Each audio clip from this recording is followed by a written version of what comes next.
Nabi Sulaiman itu seorang nabi. Ternyata pendeta-pendeta Yahudi bilang, kalian tidak herankah dengan penjelasan Muhammad? Sulaiman itu kan tukang sihir. Sulaiman itu tukang sihir, katanya. Makanya langsung turun ayat, wattaba'u ma tatlu syayatinu ala mulki Sulaiman wa ma kafara Sulaiman walakinna syayatina kafaru yu'allimuna an-nasa sihr. Yang ngajarkan sihir itu bukan Nabi Sulaiman, tapi siapa? Syaitan. Dan ada yang mengajarkan sihir, yaitu Harut wa Marut. Ini pensiunan malaikat. Malaikat bisa pensiun. Ini ceritanya dalam cerita Israiliyah, kitab tafsir Nawawi. Harut wa Marut itu pengen kayak manusia. Ayo kok. Kalau kayak gitu aku pun bisa kayak manusia. Katanya. Dia sombong. Akhirnya dikasih nafsu. Lebaran sekali dikasih nafsu, langsung ngintip orang mandi, perempuan mandi di sungai, langsung dia berbuat dosa. Itu malaikat dikasih nafsu sama Allah. Makanya kita manusia ini hebat. Kita ini semua punya nafsu, tapi masih ada rasa malu. Assalamualaikum warahmatullahi wabarakatuh. Alhamdulillah nahmaduhu wa nasta'inuhu wa nastaghfiruh wa na'udzu billahi min shururi anfusina wa min sayyiati a'malina may yahdihillahu fala mudilla lahu wa may yudlilhu fala hadiya lahu asyhadu an la ilaha illallah wahdahu la syarika lah wa asyhadu anna sayyidana Muhammadan abduhu wa rasuluhu la nabiyya ba'dah. Allahumma salli ala sayyidina Muhammadin wa ala alihi wa ashabihi ajma'in, amma ba'du. Jamaah yang mulia, marilah bersyukur kepada Allah dengan mengucapkan lafaz alhamdulillahi rabbil alamin atas limpahan nikmat dan karunia-Nya. Maka malam hari ini kita masih bisa melaksanakan agenda rutin kita, majelis. Kita kasih nama apa majelis kita ini? Padang Hati. Majelis Padang Hati, zikir, salawat dan taklim dalam keadaan sehat walafiat, dan semoga Allah jaga kita semua. Allah lindungi keluarga kita semua dari segala musibah, dari segala wabah, dari segala penyakit dengan bibarakati dzikir alladzi qara'na fi hadzal majlis. Amin amin ya rabbal alamin. Salawat serta salam semoga selalu tercurah kepada Nabi Muhammad sallallahu alaihi wasallam yang selalu kita harapkan syafaatnya di hari kiamat. Jamaah yang mulia, Allah berfirman dalam surah Al-Baqarah ayat 102. A'udzu billahi minasyaitonir rajim. واتبعوا ما تتلو الشياطين على ملك سليمان وما كفر سليمان ولكن الشياطين كفروا يعلمون الناس السحر وما أنزل على الملكين ببابل هاروت وماروت وما يعلمان من أحد حتى يقولا إنما نحن فتنة فلا تكفر فيتعلمون منهما ما يفرقون به بين المرء وزوجه وما هم بضارين به من أحد إلا بإذن الله ويتعلمون ما يضرهم ولا ينفعهم ولقد علموا لمن اشتراه ما له في الآخرة من خلاق ولبئس ما شروا به أنفسهم لو كانوا يعلمون. صدق الله العظيم وصدق رسوله الكريم ونحن على ذلك من الشاهدين. mengenai sihir, ayat ini sudah membahas sihir. Kenapa saya bahas sihir? Karena akhir-akhir ini ramai di media sosial yang pesulap sama kalau bukan sihir apa dukun. Dukun, Masya Allah. Itu bukan, kita kalau melihat orang beriman itu jangan cuman melihat sekilas begitu. Jadi semua yang ada, semua yang terjadi itu sudah ditakdirkan Allah. Semua yang terjadi itu jadikanlah sebagai nasihat untuk kita. Yang terjadi saat ini viral di media sosial mengenai satu dukun yang kemudian pesulap. Kita melihatnya itu adalah cara Allah membuka ya, supaya semua manusia itu tahu hal-hal yang seperti itu benar dan yang seperti itu salah. Kita bisa menghukumi. Ada lagi kasus yang lagi rame, ya, apa? Sambo. Ya. Jangan melihat cuman sekilas saja, tapi urutlah bagaimana alur ceritanya dari dulu sampai sekarang. Maka kita akan bisa mengambil hikmah dari setiap kejadian. Ya kadang kita kalau terlalu sibuk dengan dunia kita yang seperti itu nggak akan kita ambil hikmahnya. Pikirkan yang kayak gitu, pikirkan. Urutlah alur ceritanya itu kayak mana. Insya Allah kita akan mendapat pelajaran yang besar dan semakin yakin dengan kuasa Allah. Itu maksudnya kita melihat alam sekitar kita itu begitu. Jadi tafakur itu bukan cuman tafakur ayat-ayat Allah. Ayat-ayat Allah itu bukan cuman ada yang tertulis saja di dalam Al-Quran dan hadis. Tapi juga yang di sekitar kita itu adalah ayat-ayat Allah. Tanda-tanda kekuasaan Allah. Dikeluarkan, dimunculkan lagi sesuatu yang berkaitan dengan yang gaib-gaib. Yang mana ini yang trik, ini yang tidak trik. Supaya kita paham bisa membedakan mana yang gaib dan mana yang memang cuman trik saja. Maka beberapa bulan yang lalu sudah saya sampaikan. Sesuatu yang di luar kemampuan manusia itu ada berapa? Ada 5, masih ingat? 1. 5 itu apa? 1. Ayo. Mukjizat. Mukjizat ini khusus untuk Nabi. Selain Nabi kok ngaku-ngaku punya mukjizat maka bohong. Yang kedua adalah irhas. Ini terjadi untuk calon Nabi. Yang ketiga adalah karomah. Karomah untuk wali Allah, kekasih Allah. Kemudian yang keempat adalah ma'unah.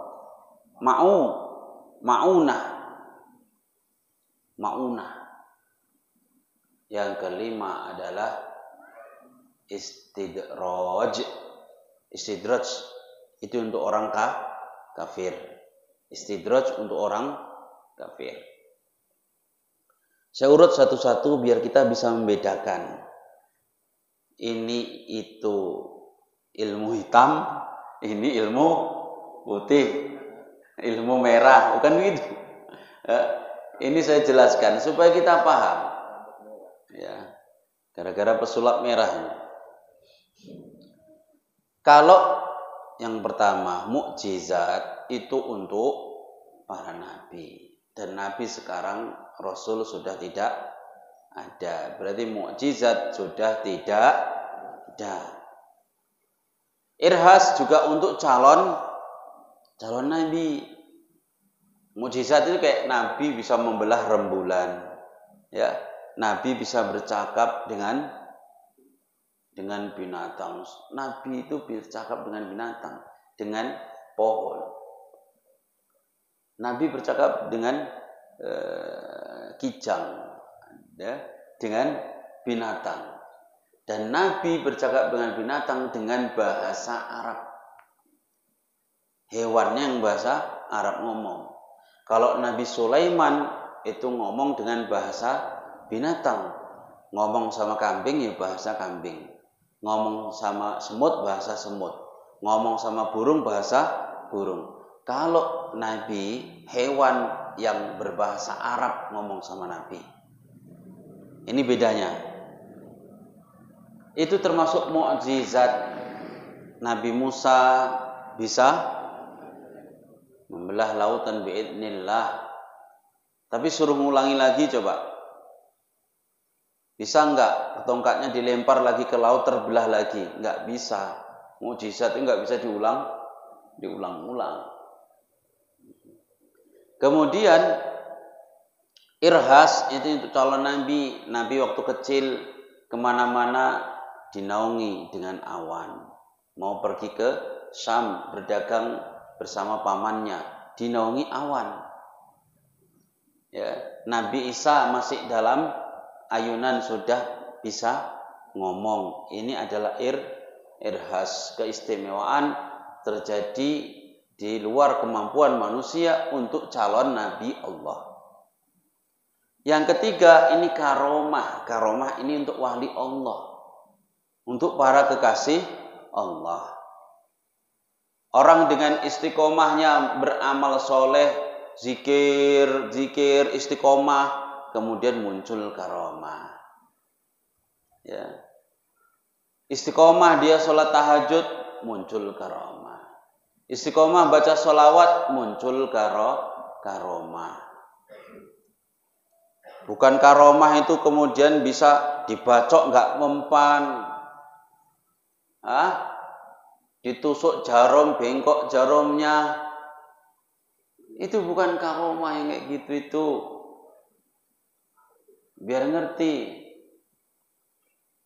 Karomah itu beda.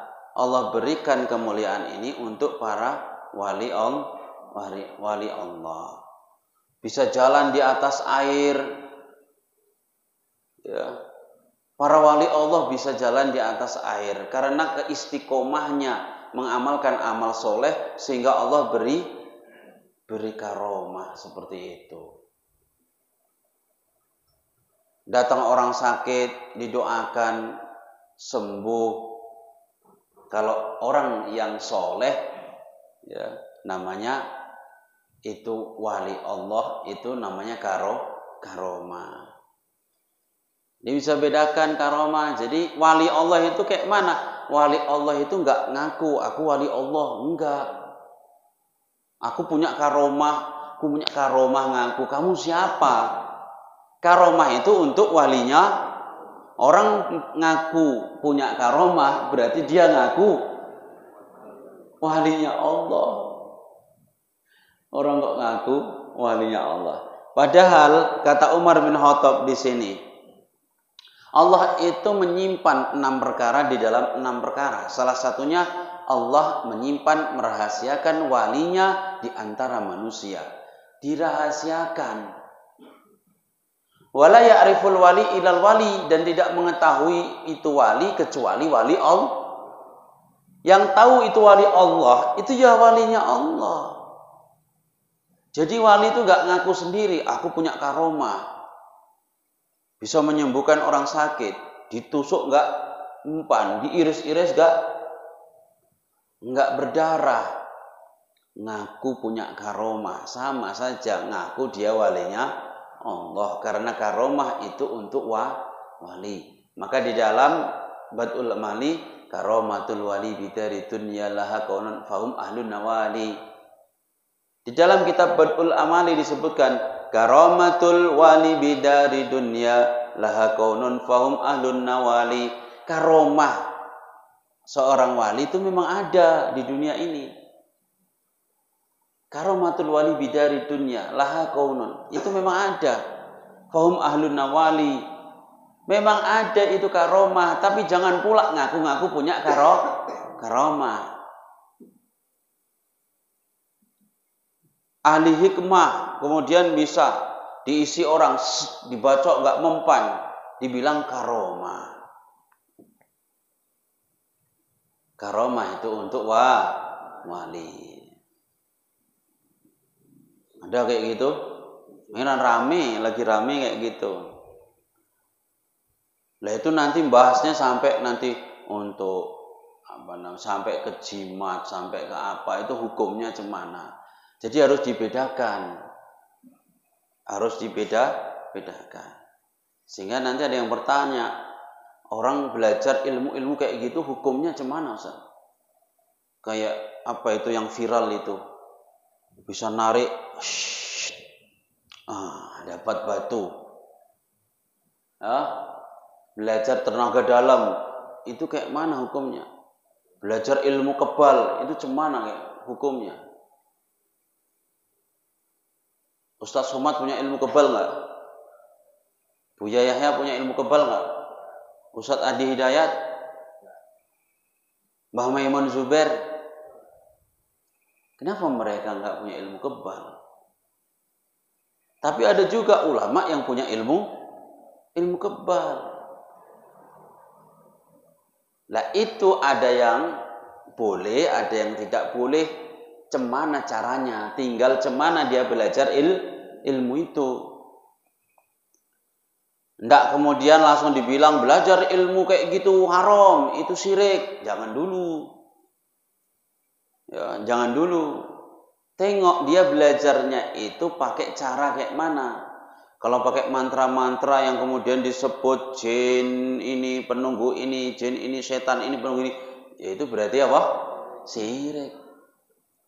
Tapi kalau yang dipakai nanti ayat-ayat Al-Quran, yang dipakai zikir-zikir, ya itu enggak syirik. Itu namanya mengambil berkah dari ayat-ayat Al-Quran. Ya, tawasul dengan ayat-ayat Al-Quran itu boleh. Tawasul bi amal soleh ayat Quran, tawasul dengan bacaan Quran itu boleh.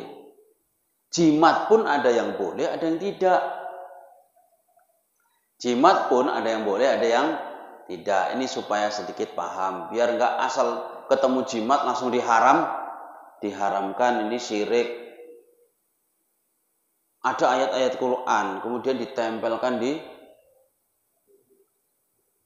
hukumnya cemana ini?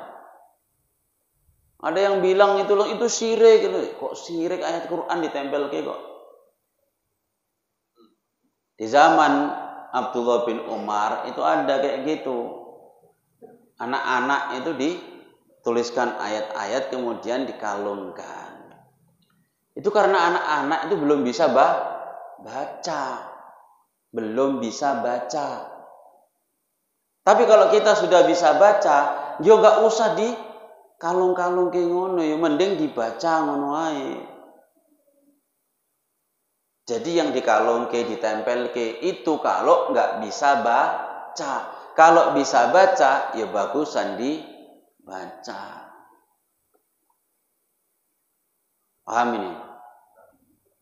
Jadi jangan lantas orang nulis ayat ditempel ke ding dhuwur terus dibilang apa? Syirik. Tengok dulu. Ada nanti jimat dilipat-lipat kertas, ditulis kemudian dilipat-lipat. Tengok dulu tulisannya apa. Kalau tulisannya itu nggak jelas dan ternyata tulisannya itu adalah pujaan-pujaan untuk dewa-dewa, pujaan-pujaan untuk iblis, yaitu apa? Syirik. Ya untuk syirik itu nggak mesti jimat begitu. Ya. Kita itu meyakini bahwa obat itu bisa menyembuhkan, itu juga syirik. Jadi nggak harus yang gaib-gaib seperti itu. Kita minum obat, meyakini obat inilah yang menyembuhkan, itu juga keyakinan yang batil. Yang menyembuhkan obat atau Allah? Lantaran obat langsung ditambahi. Kadang orang enggak, saking yakinnya dia dengan benda, dia melupakan Allah. Nanti kau minum ini langsung sembuh. Aturannya kamu minum ini biiznillah sembuh dengan izin Allah. Perantara, wasilah. Kalau cuma wasilah kan berarti nggak harus obat. Berarti air putih pun bisa. Makanya orang Arab banyak ya yang pakai cuman air zam-zam, dibacai Fatihah, diminum, sembuh penyakitnya. Sembuh penyakitnya. Loh di Mekah itu, ini kisah nyata, istrinya kiai saya itu pas haji itu demam tinggi. Ini kalau nggak dilanjutkan batal hajinya, tahun depan wajib mengulangi. Diambil air zam-zam dibacai. Padahal cuma air putih, air zam-zam. Nggak pakai obat demam paracetamol atau apa. Ini pakai sanmol, ini air putih, dibaca-baca, diminumkan, sembuh bismillah. Berarti itu enggak mesti obat. Lah jimat itu tengok-tengok kalau isinya itu tulisan-tulisan itu mantra-mantra untuk puja-puji dewa, setan, iblis, syirik. Tapi kalau ayat-ayat Quran, kok ayat Quran ini tengok dulu. Kadang ayat Quran pun ada yang gara-gara nulis jimat pakai ayat Quran itu dosa, ada yang enggak. Dosanya cemana? Nulis jimatnya ayat Quran, tapi nanti dilipet-lipet ditaruh di celana dalam. Dosa enggak? Ditaruh di saku di bawah pantat, didudui. Dosa enggak? Ditaruh dompet. Berarti kan enggak adab itu. Ada ayat Quran jimatnya ditulisi, ditaruh di dompet. Dompetnya dilunggui, berarti ngelunggui. Bahkan kalau itu diyakini, enggak ada masalah ayat Quran, enggak apa-apa, didudui, malah itu murtad gara-gara menyepelekan ayat Quran. Nah, hati-hatinya begitu, hati-hati, jimat itu pun hati-hati. Dulu kenapa dicatat, ditulis, dikalungkan di anak-anak? Karena anak-anak gak bisa baca itu. Kalau kita sudah dewasa, gak usah jimat-jimatan. Kalau ayat Quran dibaca gitu saja, ya. Nah, itu dibaca. Gak usah dikalung, mungkin jimat, sabuk. Ya aku lo punya jimat itu banyak. Sabuk juga ada jimat katanya. Cung, nah ini pakai kemana-mana pakai, tapi nggak pernah aku pakai. Kenapa ya? Aku takut apa? Takut syirik, meyakini bahwa itulah yang menjadikan aku selamat. Itu, orang aku ngaji tauhid, ya. Takut itu terganggu nanti tauhidku. Yakin Allah. Ya memang untuk kita yang sebelum sampai keyakinan segitu, itu kadang itu mau kayak gitu. Tapi jangan pula terus katakan orang yang nggak percaya jimat terus kemudian nggak percaya jimat terus salah, yang percaya terus yang benar, enggak juga. Yang nggak percaya jimat silakan, yang enggak, yang percaya juga harus hati-hati. Jimat dulu pas perang, Khalid bin Walid itu selalu bawa rambutnya Rasulullah. Dia itu punya potongan rambutnya Rasulullah, disimpan di kupluknya gitu. Asal perang itu selalu dibawa. Karena dia kalau bawa itu semangat, merasa ada Rasulullah bersama dia. Mati syahid, berani Khalid bin Walid. Terkenal itu. Yo. Pemimpin perang yang sangat tangguh Khalid bin Walid. Ternyata dia nyimpen rambutnya Rasulullah. Hilang pecinya. Dicari-cari. Siapa yang tahu peci saya? Ayo peci jelek aja. Kupluk jelek, bukan peci hitam kayak gini, bukan. Kupluknya entah kayak mana, nggak tahu. Kupluk jelek saja kok dicari ngapain? Bukan kupluknya yang saya cari, tapi di kupluk saya itu ada rambutnya Rasulullah. Siapa berani bilang Khalid bin Walid syirik? Ayo.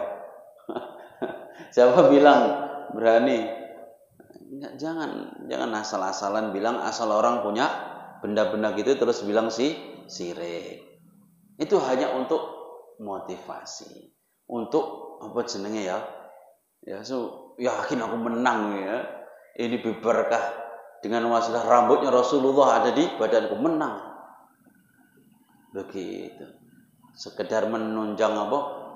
Keyakinan kita. Kalau yakin yang memberi kemenangan siapa? Allah. Nah, begitu juga kita. Kalau minum obat jangan sekali-sekali meyakini bahwa obat itulah yang menyembuhkan. Ini keyakinan kayak gini lama-lama kalau nggak disampaikan akan terkikis. Lama-lama hilang. Berarti asal sakit minum obat nih. Aku kalau nggak minum obat itu mati. Sampai ada yang bilang kayak gitu. Ini berarti sudah rusak tauhidnya. Alhamdulillah diberikan kesembuhan dengan wasilah obat. Dengan wasilah apa? Obat itu.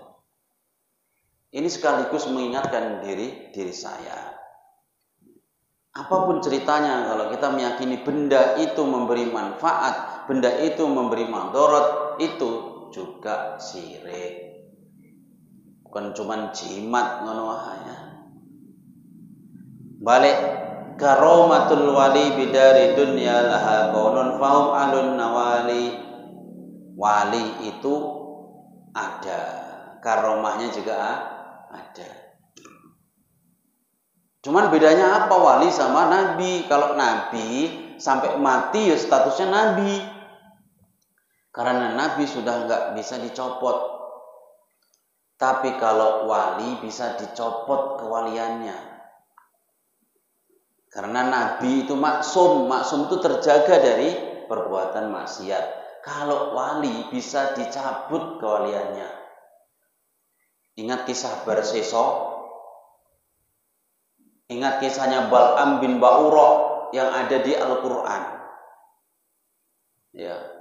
Bal'am bin Ba'ura itu dulunya wali. Doanya Masya Allah mustajab betul.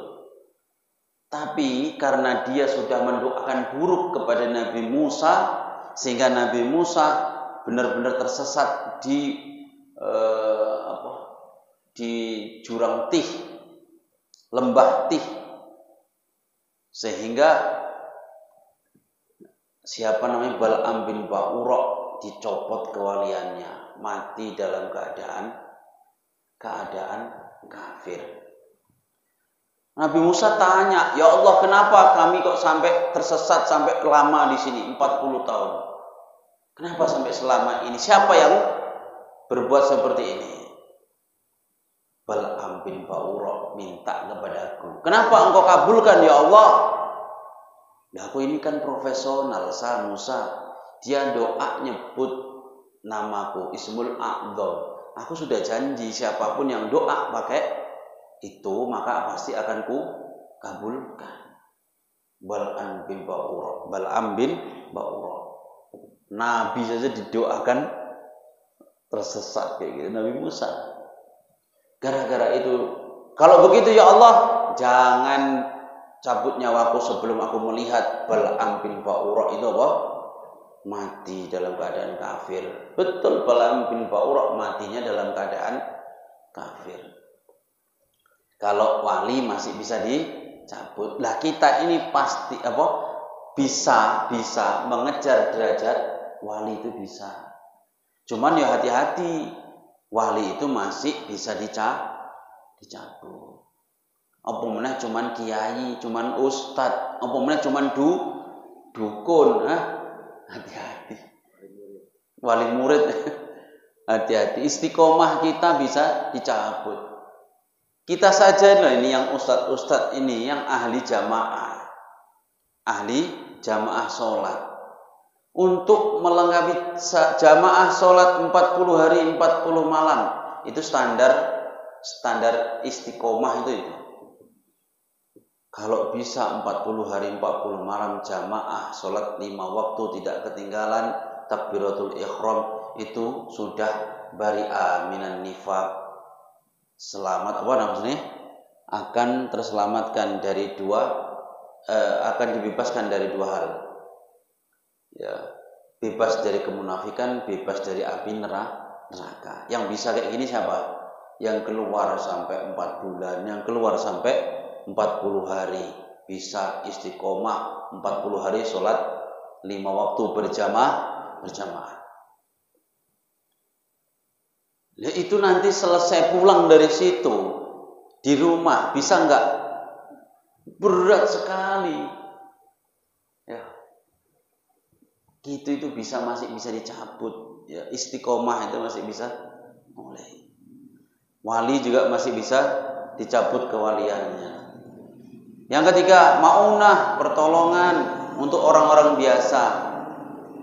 Maunah itu gimana? Kita orang-orang biasa ini, misalkan naik kereta, ditabrak truk, udah guling-guling, jatuh, masih berdiri lagi, sempat marah-marah, hati-hati kok bawa mobil, padahal udah ditabrak guling-guling, nggak mati, malah langsung berdiri marah-marah sama tukang truknya. Ini namanya maunah, pertolongan Allah.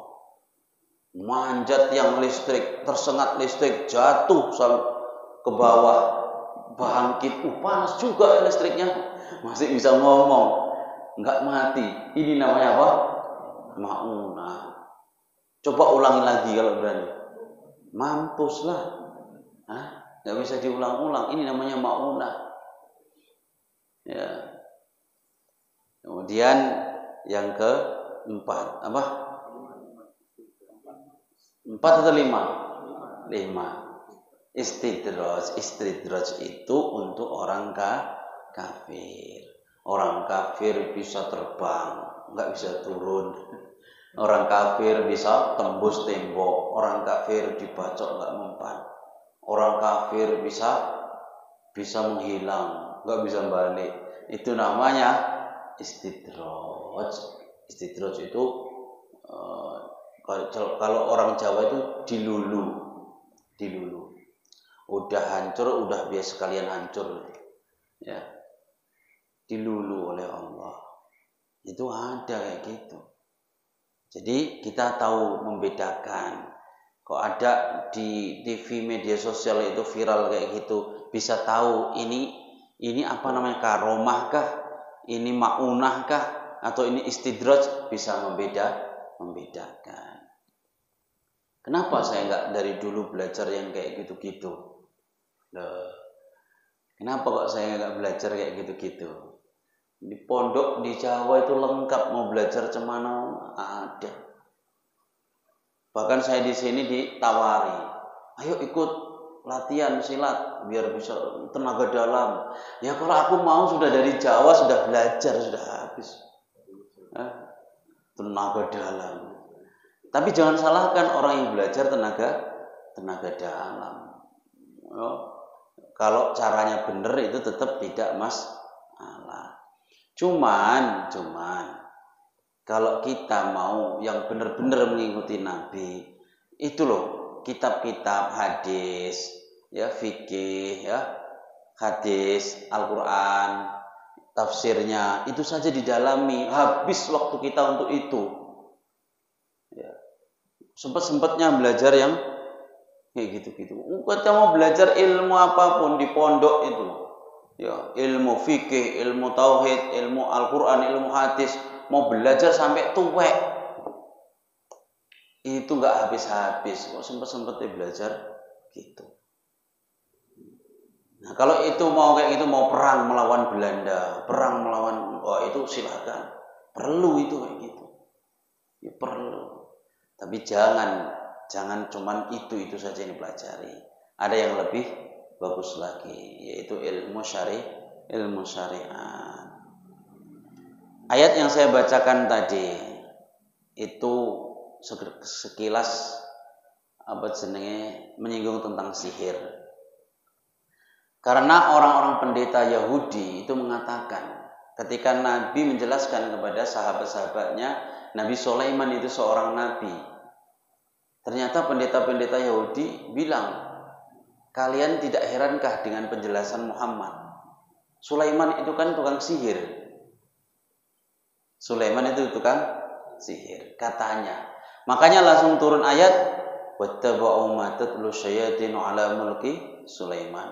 Wa ma kafara Sulaiman walakinna syayatina kafaru yu'allimuna an-nasa sihr.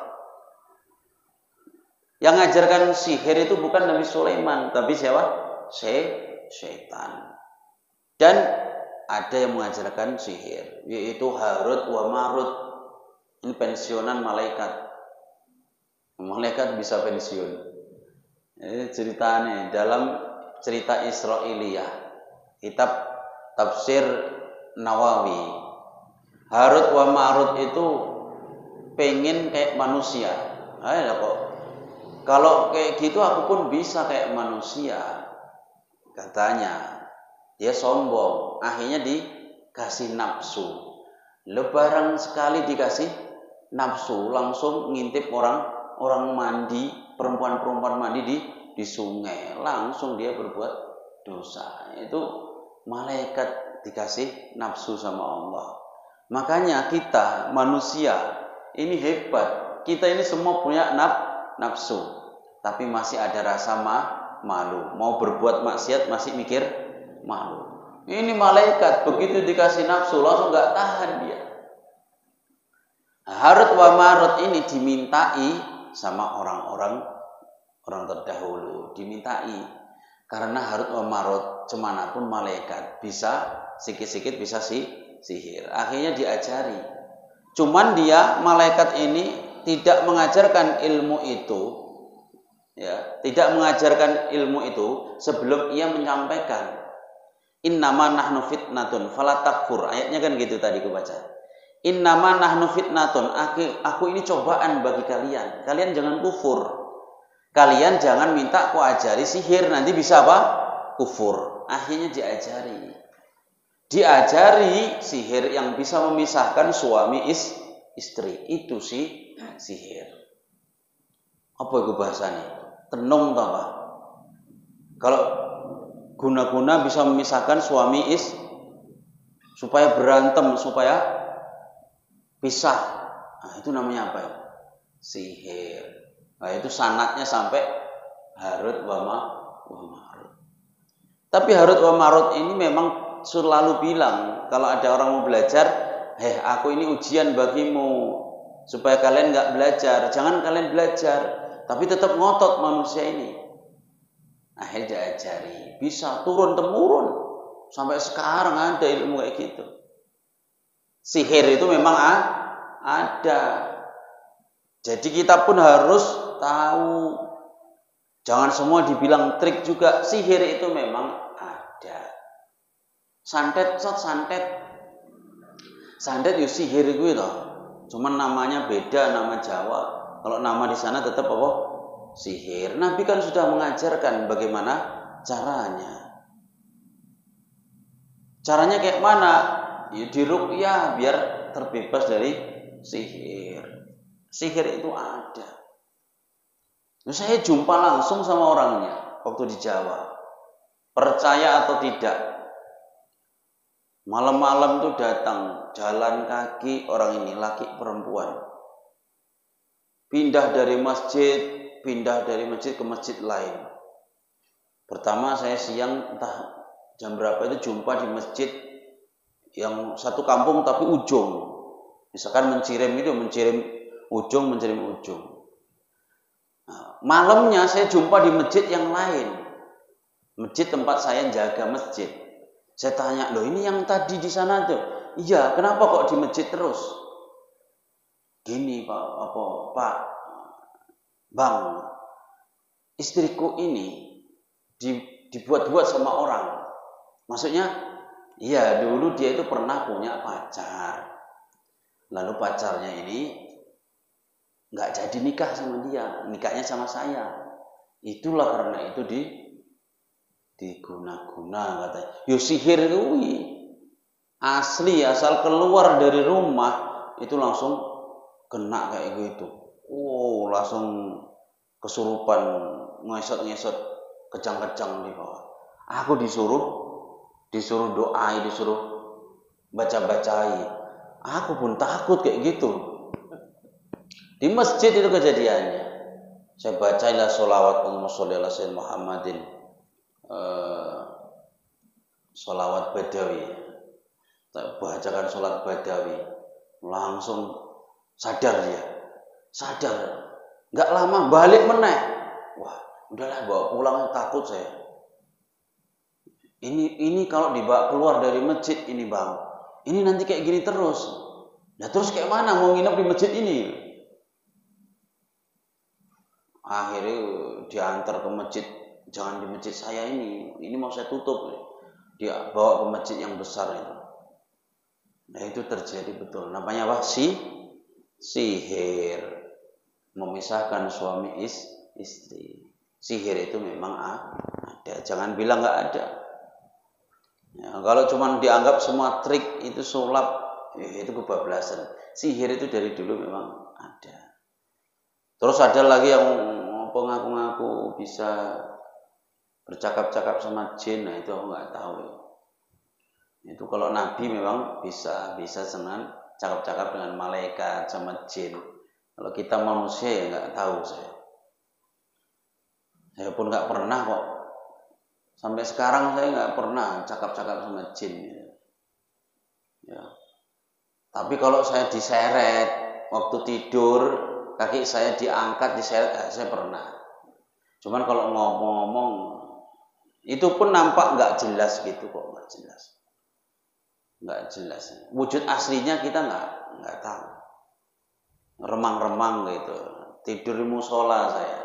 Jam 2 pagi saya ingat itu. Entah waktu puasa entah apa.